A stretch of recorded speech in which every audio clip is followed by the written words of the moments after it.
SAFSTOR matters!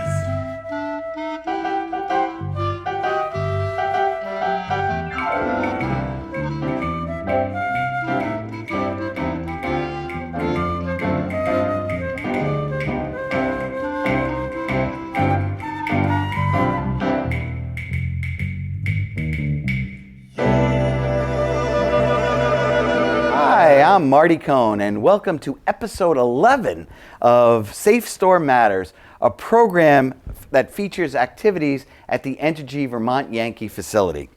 To review, in August of 2013, Entergy announced that it would close Vermont Yankee at the end of 2014.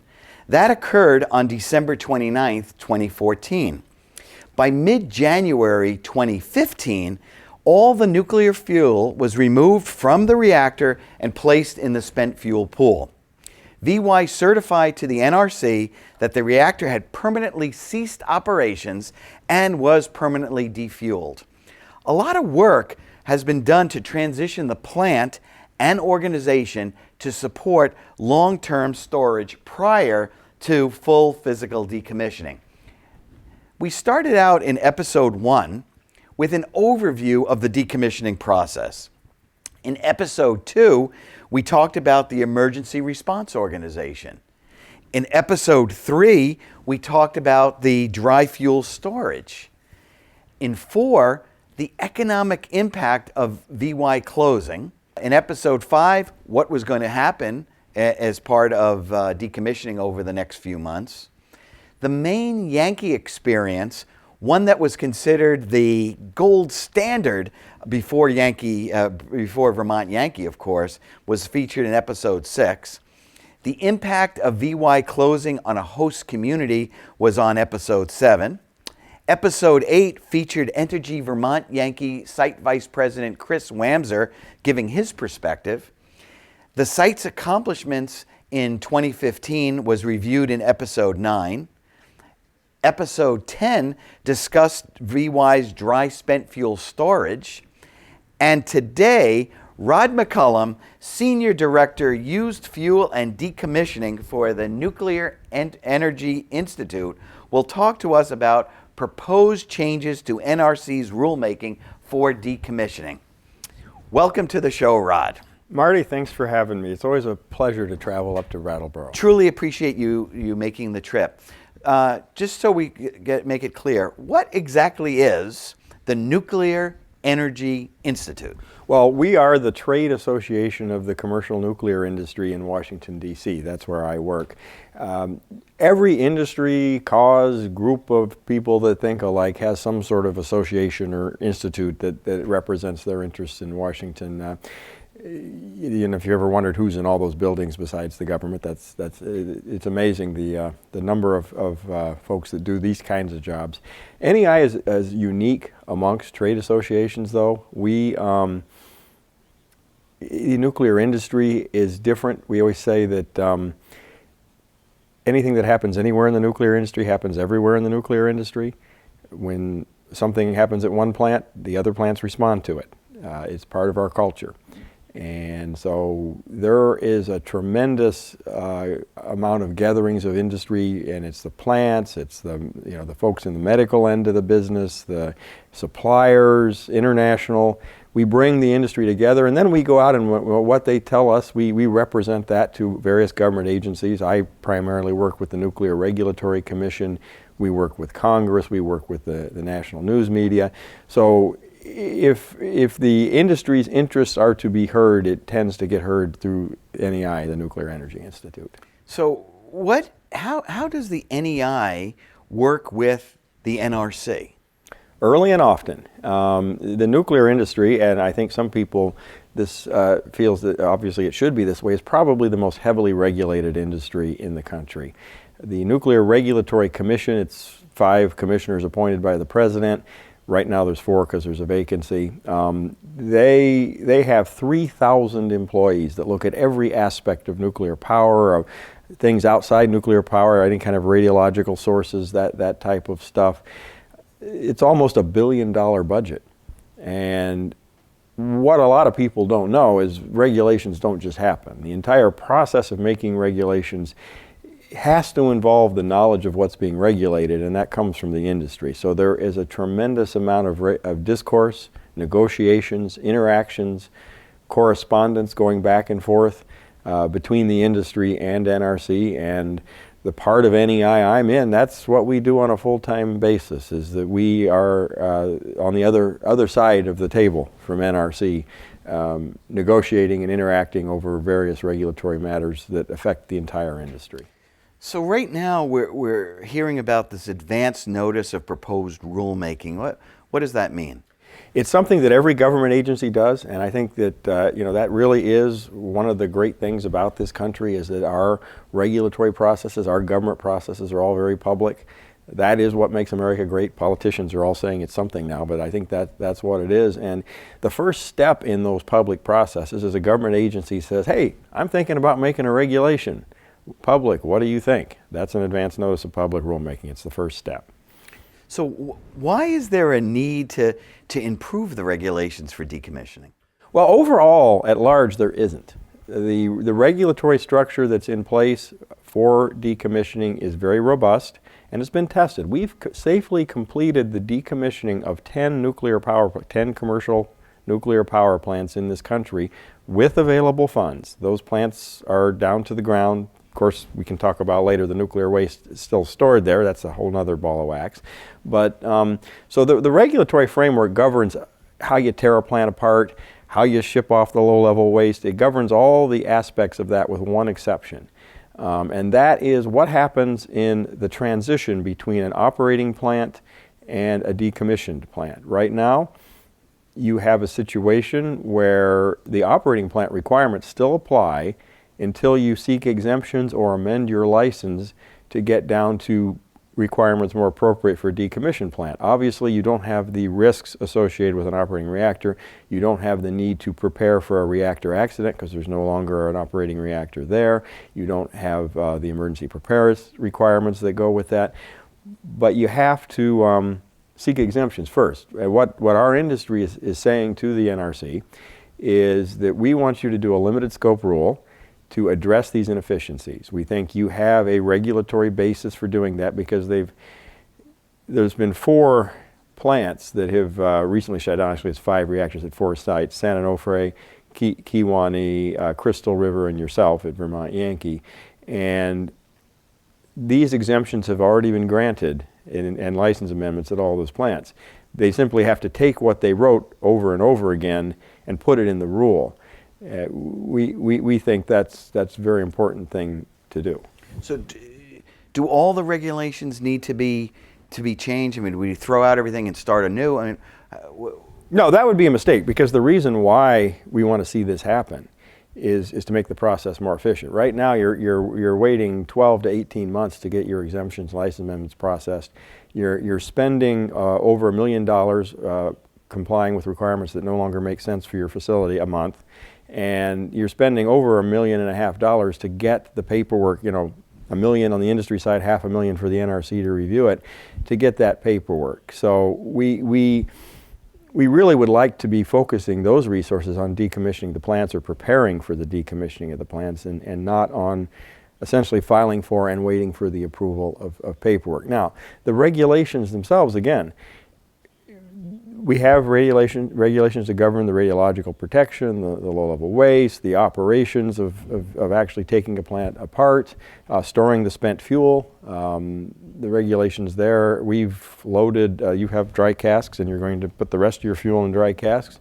We've loaded about 2,300 of these systems nationwide, and we've been doing this since 1986. We're actually extending the licenses on some of these, and I think one of the things is that if folks want change in decommissioning, what they really should be focused on is why hasn't the federal government moved the used fuel off the sites?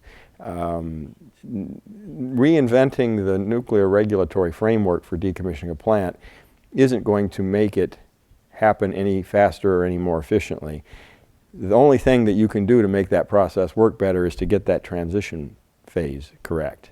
The real hard spot, if you will, the thing that really would make a difference in decommissioning for the folks in Vermont and at these other sites, would be if the government would make good on its contracts. These contracts were signed in 1982. That's why we didn't start building dry casts till 1986. We didn't know we would need them. By 1998, the government was supposed to be removing fuel from the reactor sites. The government was authorized to develop a repository at Yucca Mountain. They submitted a license application for Yucca Mountain. The Nuclear Regulatory Commission did an extensive review of that. There were international peer reviews. A safety evaluation report has been issued. The site has been found safe. The only thing standing between us and Yucca Mountain is political inaction. So if the folks want change, if the folks are not satisfied with the way decommissioning is going out there, they really should be writing their congressmen and their senators, and they should be demanding action on the government moving the fuel, getting Yucca Mountain going. So the easier target for a lot of people, though, is rather than talking to, in our case, Senator Sanders or Representative Welch or Senator Leahy, they're looking at these regulations.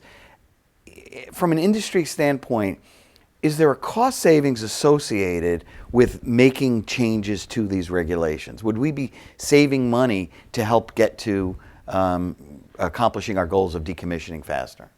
No, other than in the transition process where there's absolutely a cost savings. The process has become very efficient. The regulatory structure that's in place is not overly burdensome, and that's sometimes unusual in these regulatory processes. Mm-hmm. It works very well. It protects safety, it lets the jobs get done. None of the changes, this advance notice of proposed rulemaking that you mentioned had 81 questions in it. Except for the questions pointed at the transition period, none of those questions said anything about efficiency at any other point in the process. They tended to be along the lines of, should we add a thing here or add a thing there? I would submit, if we're already doing it safely and the regulations are already adequate for that, just adding more regulations is adding more of that expensive paperwork. So there was nothing in the ANPR to signal that NRC is even looking at efficiencies outside of that transition process. We're going to take a short break, Rod, to see this commercial. We went back in our history books. This is a commercial that NEI developed back in 2012. Let's see what it looks like. We'll be right back. She's using more. He's using more. We're all using more electricity. America's appetite for energy is growing. So, how do we generate more electricity that is cleaner, safer, and made here in America? Part of the answer is nuclear energy. Nuclear energy facilities in 31 states already provide electricity 24/7 for 1 in 5 homes and businesses. And nuclear energy is America's largest source of clean air electricity. With production costs at about 2 cents per kilowatt hour, it's affordable, reliable, and ready to meet our growing energy needs. Nuclear plant safety is a top priority. Above all, the men and women who work at these facilities are committed to making safe nuclear energy even safer. So, nuclear energy can provide made-in-America electricity while protecting the environment. Nuclear, clean air energy. Welcome back to episode 11 of SAFSTOR Matters. Our guest today is Rod McCullum, Senior Director, Used Fuel and Decommissioning for the Nuclear Energy Institute. And we're talking about the proposed changes to NRC's rulemaking for decommissioning. An excellent commercial, as true today as it was in 2012. Rod, the NRC process allows for, and it has always had public input. Here in Vermont, our congressional representatives, various state agencies, even members of our own Nuclear Decommissioning Citizens Advisory Panel have submitted their thoughts. I'd appreciate it. If you could respond to some of their concerns from your perspective. So one of the things they talk about is that licensees of decommissioning reactors, in our case, Entergy Vermont Yankee, should be required to include state and local officials' input into and for the NRC to formally approve licensees' decommissioning plans. Well, I think 2 things to that. Looking again at trying to be efficient to try to get to the goal of decommissioning the plant.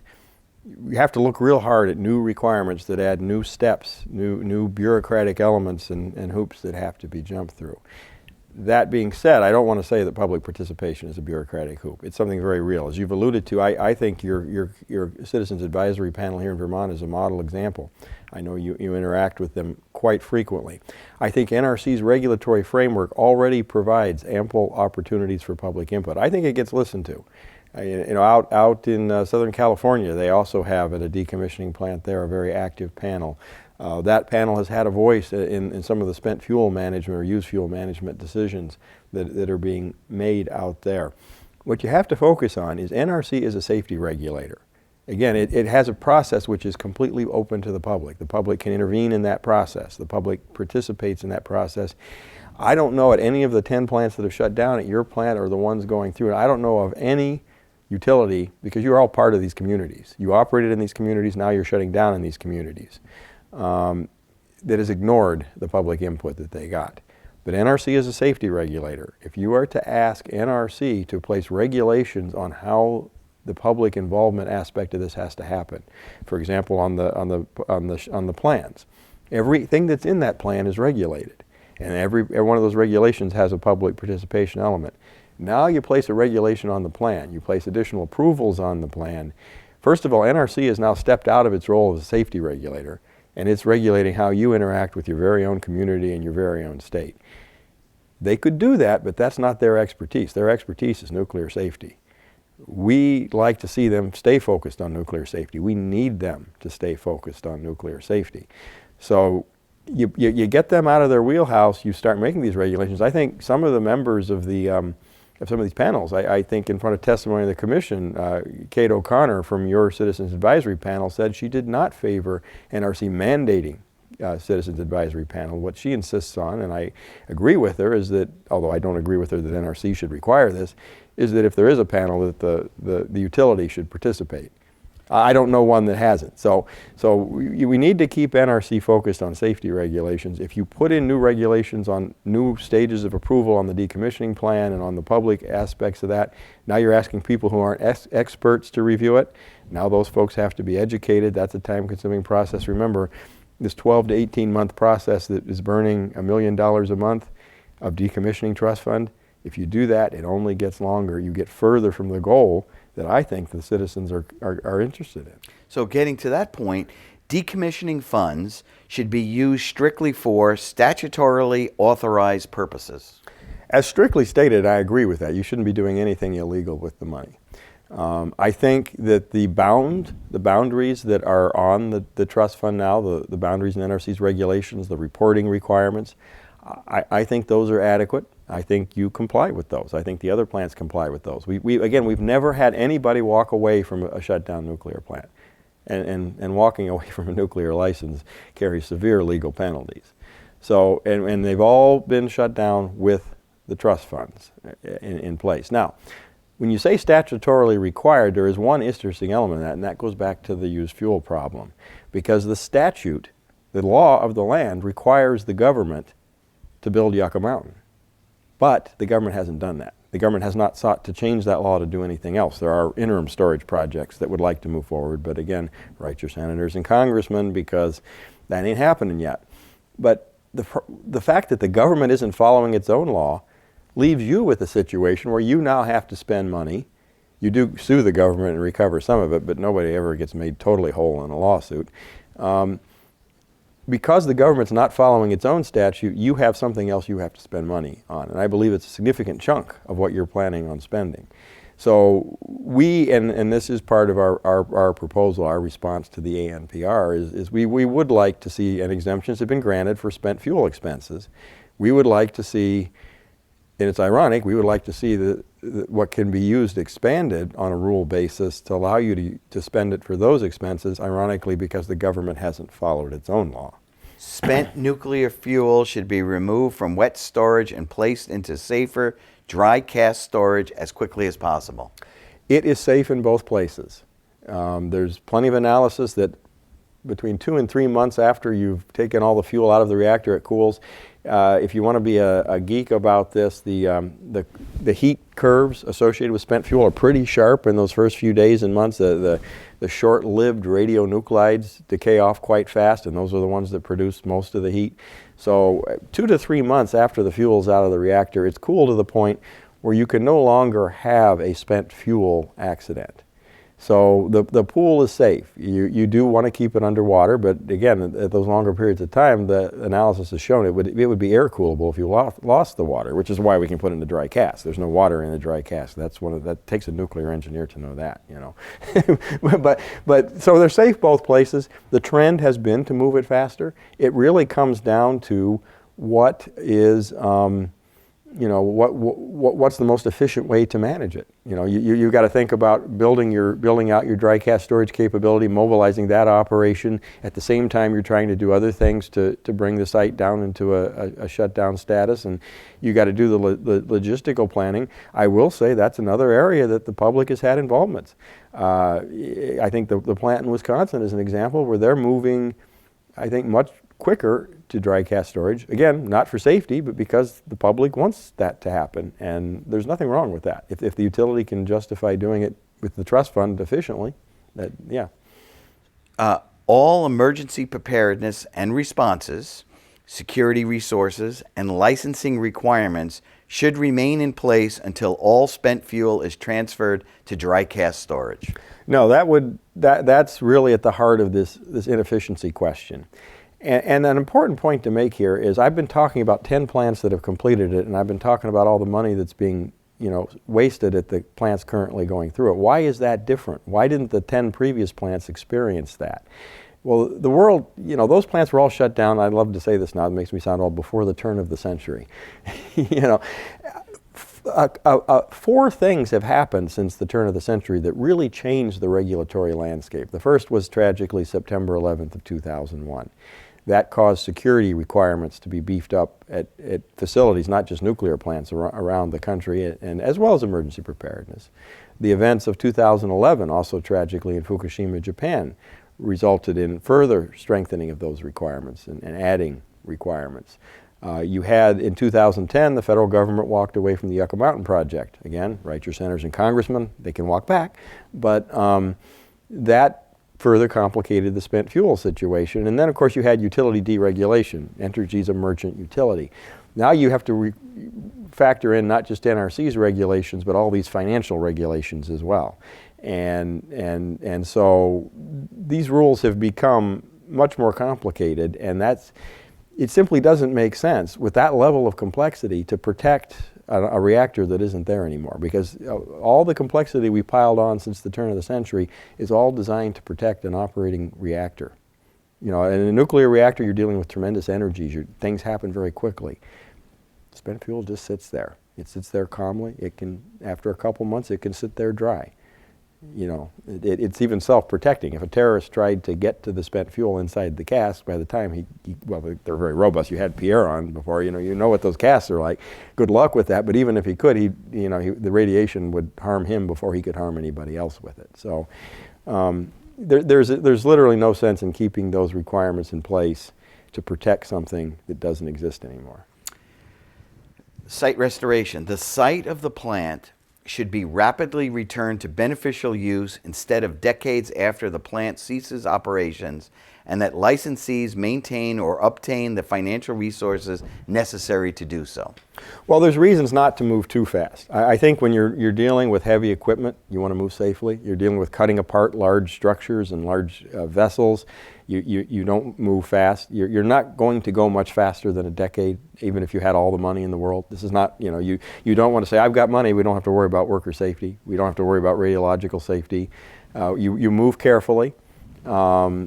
You do benefit from waiting for radiation to decay. That's why SAFSTOR is 60 years. There's something, I'm going to go geek again, but there's something called a half-life, and that's half the radiation to carries away. That's 10 half-lives of one of your more significant contaminants, cobalt-60. That's 50 years plus 10 years to shut it down. You have less low-level waste. So you want to talk about making the waste problem easier to solve. If you have some of those, not the spent fuel, but the lower level waste decaying, that's less stuff that has to go into the nuclear landfill, of which there's 2 or 3 around the country. So there are benefits, and there are cost benefits to that, yes. Your trust fund is growing and your radiation is decaying. What you want to do is you want to find the sweet spot where it really makes sense. You can do it in the safest, most efficient way. And you should factor in the community's interests in that.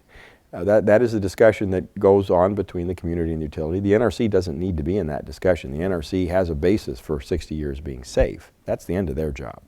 It's your job with your state and your Citizens Advisory Panel to figure out what makes sense for the community.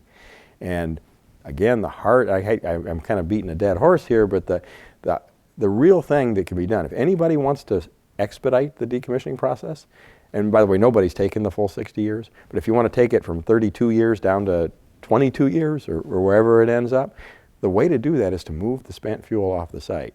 If you're not spending money on spent fuel, if you're not focusing your attention on managing spent fuel, because it's not just the cost of the spent fuel, it's the fact that that's the number one thing your personnel have to be worried about on that site. And if that's out of play, look at all the discussions you've had with your community and your state about the dry cast storage pad that you're expanding. Well, what if you weren't worried about that? What if that was gone? And you could talk to the state and the community about, well, we could tear down this building then, or we could tear down that building then, or what would you like us to do to this to make, to mitigate this or to do that? Those would be much more pleasant discussions. But right now, you're focused on spent fuel, and that's what needs to change. We need to, I do this. I work in Washington, but I only represent an industry. It really pays when the people who vote for these guys out in their home states and districts, when they weigh in as well. They've heard it from me, but they need to hear it from the people of Vermont. Final question. How long does it take to change these regulations? We have this proposal. How long is it going to take to make these changes? Well, we think a limited scope proposal, because they already have a regulatory basis, can be done in a year or so. The current broader scope, those 81 questions, including some of the ones you alluded to, NRC saying not till 2020. Regulations shouldn't be too easy to change, but they shouldn't be too hard, and you shouldn't change them where they don't need to be changed. So until that time, we'll have the process that's in place until... Right. If we don't get action from NRC by 2017, Pilgrim, which is going to shut down before 2020, Fitzpatrick, and Oyster Creek in New Jersey, Fitzpatrick in upstate New York, they're all going to have to go through the same 12 to 18 month multi-million-dollar process of doing things that are not necessary just to get the paperwork approved, when they could be doing things to plan for and actually start to get a heads up on the decommissioning of the plant. This debate about SAFSTOR, people think that there's SAFSTOR over here and that there's decommissioning over here. No, even when you're in SAFSTOR, you're doing stuff. I mean, there's been things torn down already at Vermont Yankee. And so there's always going to be some decommissioning that occurs while you're in SAFSTOR. And if you can get the inefficiencies out of the front end of the process, you can do more of that and you can do it sooner. And I think you'd be happier, Entergy would be happier, they'd like to do that. I think the people of Vermont would be happier. Thank you, Rod, for being on the show. Thank you for having me, always a pleasure. Special thanks to Dennis Cordell for writing the original music for the show that you'll probably be humming the rest of the day. Karen Wilson for all her behind-the-scenes magic. And a big thank you to the folks here at BCTV who not only help with the production of this show, but also recognized us with the 2015 Best Series of the Year award. I can't tell you how many times I tell everyone, award-winning SAFSTOR matters. If I got an award like that, I'd be proud to. For all of us at Vermont Yankee, I'm Marty Cohn. Thanks for watching.